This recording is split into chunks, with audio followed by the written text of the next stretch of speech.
Good morning. Restored. The Lord opens the eyes of the blind. He raises up those who are bowed down. The Lord loves the righteous. Taken from Psalm 146, verse 8.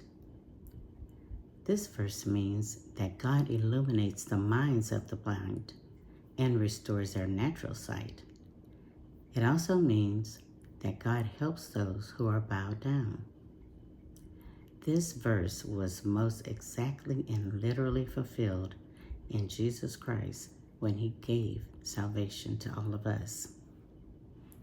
It's a powerful statement about God's incredible attributes and compassion, the compassion that he gave for humanity.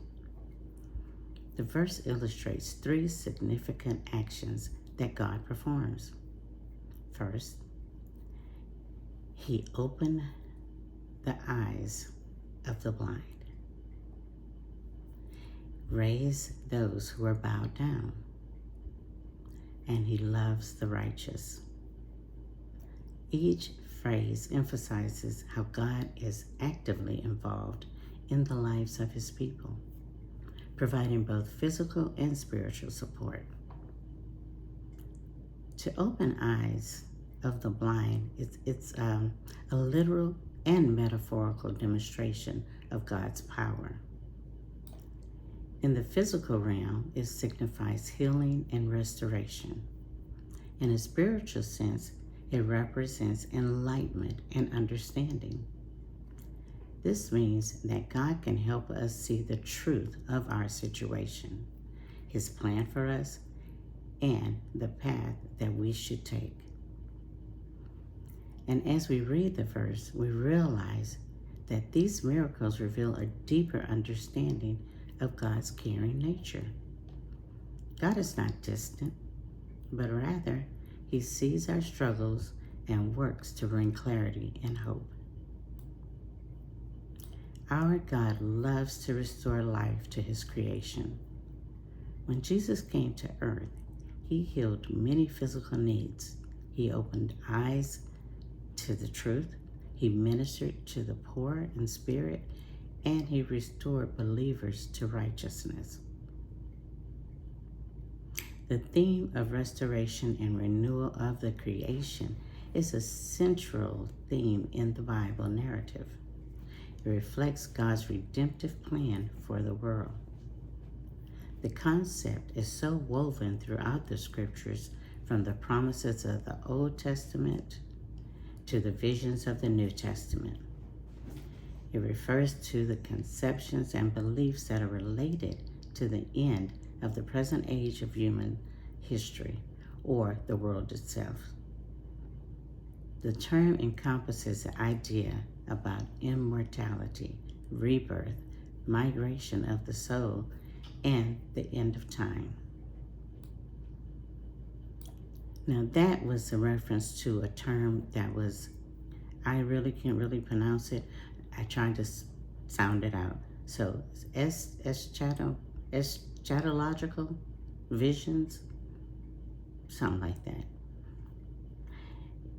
I don't think I'm that far off, but those terms are what encompasses the ideas about immortality, rebirth, and migration of the soul and the end of time. That particular term, that's its meaning. How blessed you are. He has opened your eyes. He will always lift you up in times of trouble. And he loves you because you have chosen the path in times of trouble. And he loves you because you have chosen a path of righteousness. Let the God of encouragement and restoration be your strength today.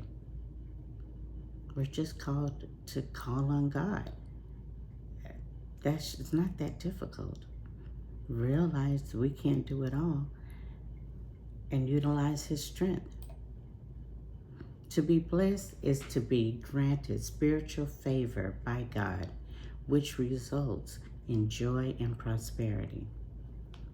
In the Bible, a blessing was a public declaration of a favored status with God. and it endowed power for prosperity and success. Blessed is quite possibly the most frequently used word in Christian vocabulary. Have a blessed day. Blessed to be a blessing. And God bless you. Those are things we say all the time. It's even common among people that are not believers. They describe themselves all the time as being blessed. I'm blessed. Some people think that being blessed, they think of it as a spiritual term for good fortune. Like when you receive something good, the desired outcome, or an exceptional comfort of something. But what does it really mean to be blessed? Blessedness is an inner state of well-being and prosperity of your soul in Christ.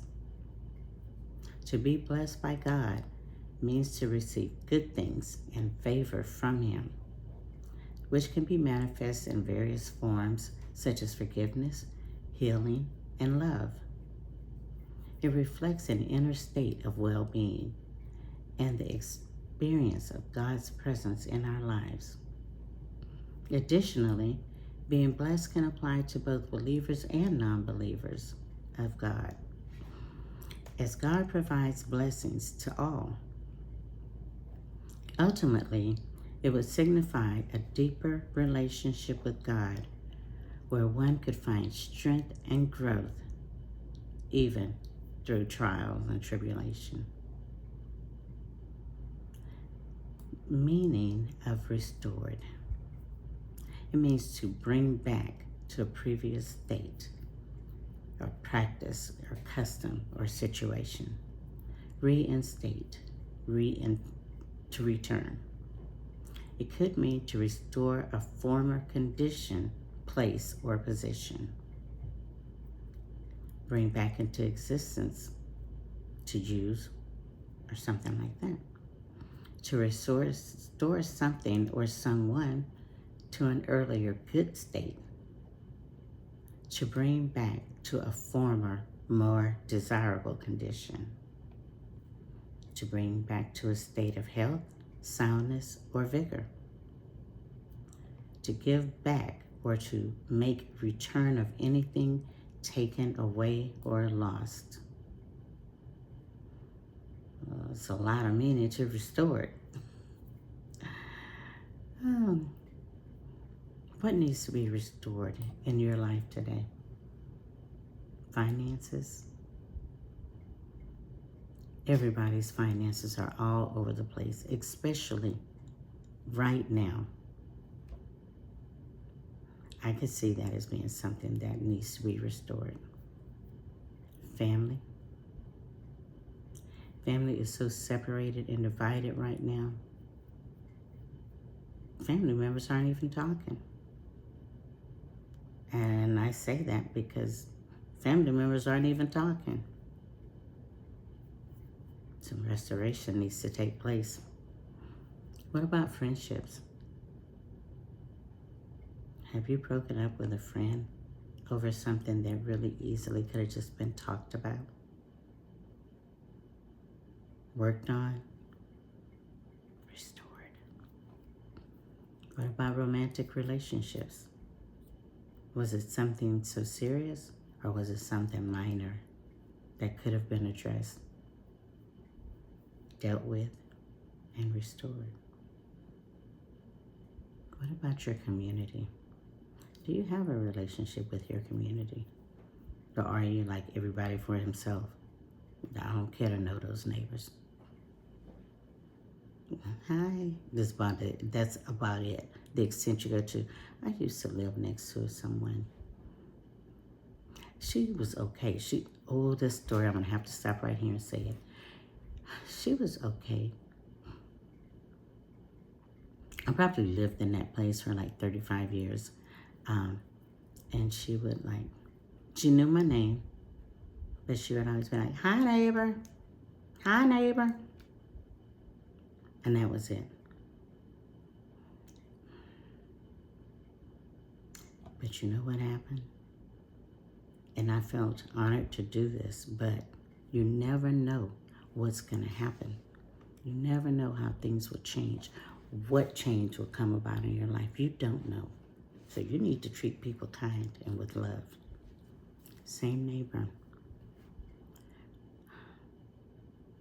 I don't know how many years, but it's been about a good 6 now, maybe, since she passed. But prior to her passing, she had gotten really sick. And her husband was a frail man. You know, he needed help. They had children, but they lived kind of far. Most of them actually in other Texas towns. She was so sick, and when I realized how sick she was getting, I started checking on her more. Do you know that the same person that she used to just throw that, "Hi neighbor," literally had to assist her. I had to feed her, had to help her change her diapers. She couldn't do any of that for herself. And this is not to be talking about anybody. I'm just saying, you never know who you're gonna need. It's just best to treat everybody kind and respectful. She cried because she realized how she had been doing all those years. And we had many good talks and stuff, and it was water under the bridge to me. But I had to stop at this point just to say, you never know. Respect everybody. Treat them with kindness. You don't have to go all above and beyond. "Hey girl, how you doing?" We don't have to do all that. Be kind. What about home? People closest to you are the ones that kind of catch it. You need some restoration there. Might want to get started on that. Lesson is, that takes sometimes a while. Better get started. What about interest in hobbies? Have you lost interest in those things? And not necessarily lost interest, but find you don't have time, or you're just not making that time because your life is just, oh my God, I gotta go, go, go, go, go. Sit down. Start doing some of the things that used to bring you happiness and joy. Even if it's one thing, just think about one thing. I wrote an article a few years back for a publication. I think it was something to the effect of, I wish I could play jacks again. You know, jacks with the ball, and you grab how many jacks you can grab or whatever. A simple thing. But wasn't that a time of joy and happiness in your youth? You found pleasure in doing that. I did. I bought me a box of jacks, and me and Marley played. Well, he cheated. I tried to play. I'm just saying, they'll find something that brings you joy. What about your career? Have you gotten to a point you've been so overwhelmed with just trying to rise a ladder till now you're just kind of stagnant and you feel like this is it? I'm just gonna coast on through. I'm tired, boss. I'm tired. We all get like that. I get like that. I've kind of been at that point that it's just like I'm exhausted. Changes are needed, and changes are coming with that. It's about your mental state too, where you are right now. That's what it's about. Try to refocus that, tweak that, get back to what you want to do, how you were doing it. Not necessarily how, because over a period of time, we find ways to do things, we find ways to do things differently, sometimes easier, better. Just get back to it. Not about your personal dreams and goals. A lot of time, we put those things on the back burner because of family and just lifing. Maybe those things need to be restored.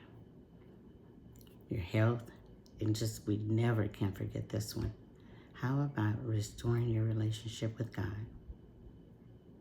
Now that's something you should really be putting a lot of effort into because that's going to bring the most rewards. Anyway, those are some things to think about. Restored. How are y'all? Hey. I'm doing well. I woke up this morning and that's the best gift of the whole day. I hope y'all have a good day.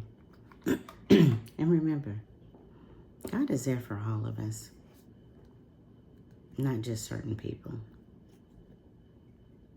And by me saying that, I don't want people to think, oh God, so overly religious. And nope, not by any means. I'm just as human as the next person.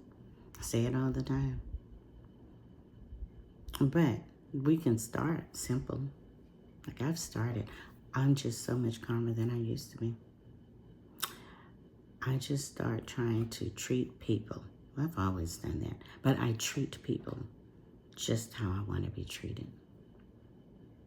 Now, it doesn't always work, and it's not always reciprocated, but it's a start. Anyway, I need to go get me some coffee so I can make it through this day. Oh, guess what? I may find out today, but I'm not sure. The trial that was supposed to be for 3 weeks,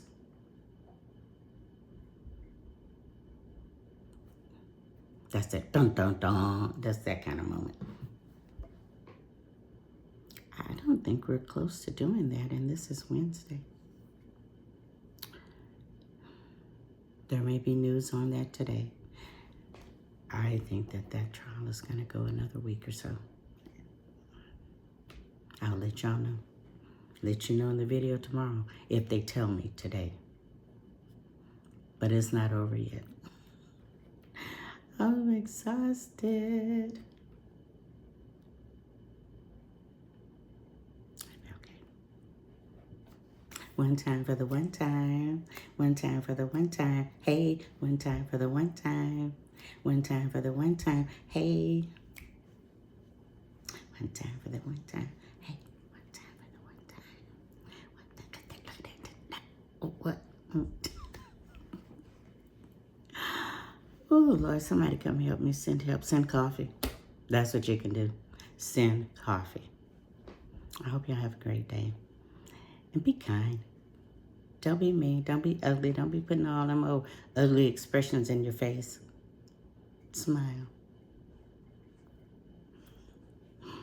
See y'all later.